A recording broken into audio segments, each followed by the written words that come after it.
DJ पारस में हाथ धर के भगत हमारे विरोधी उनके ऐसे हाल हो जात। हमारे डीजे की आवाज सुन के पब्लिक खिंची आग जो कमाल हो जात। और जो उन चीज के लाने हम मशहूर हैं, खोलत वही देश तो बवाल हो जात। पारस निषाद अहेरा डेरा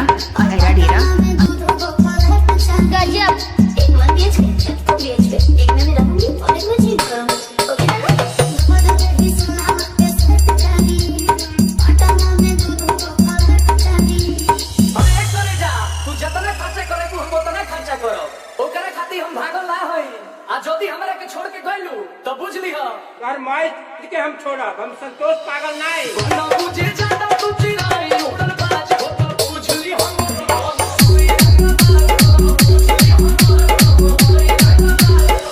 जाने तो कि हम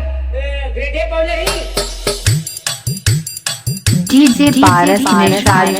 एन ऑपरेटर नितेश निषाद अहेरा डेरा मानकर प्रतीक मोबाइल नंबर 81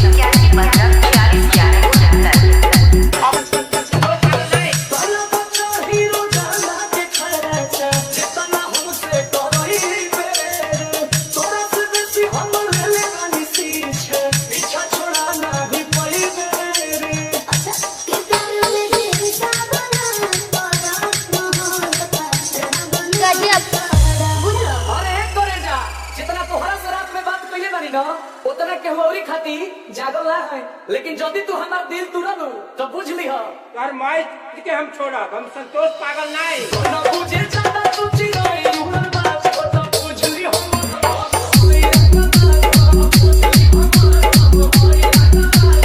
मारो ना एक फटकी एक भाषा ना बोलबा कोनो किसे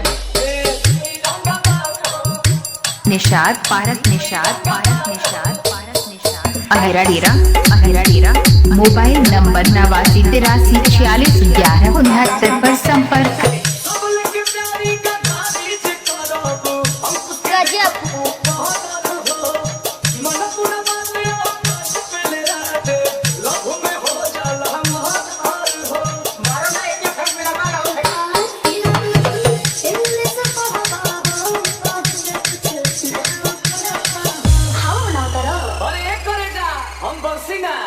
गर्जे वाला बादल ना होई आ जदी हमरा के छोड़ के गइलू तो बुझ ली हम संतोष पागल नहीं बोलो बुझे जाता तू चिराई उड़न बाज तो बुझ ली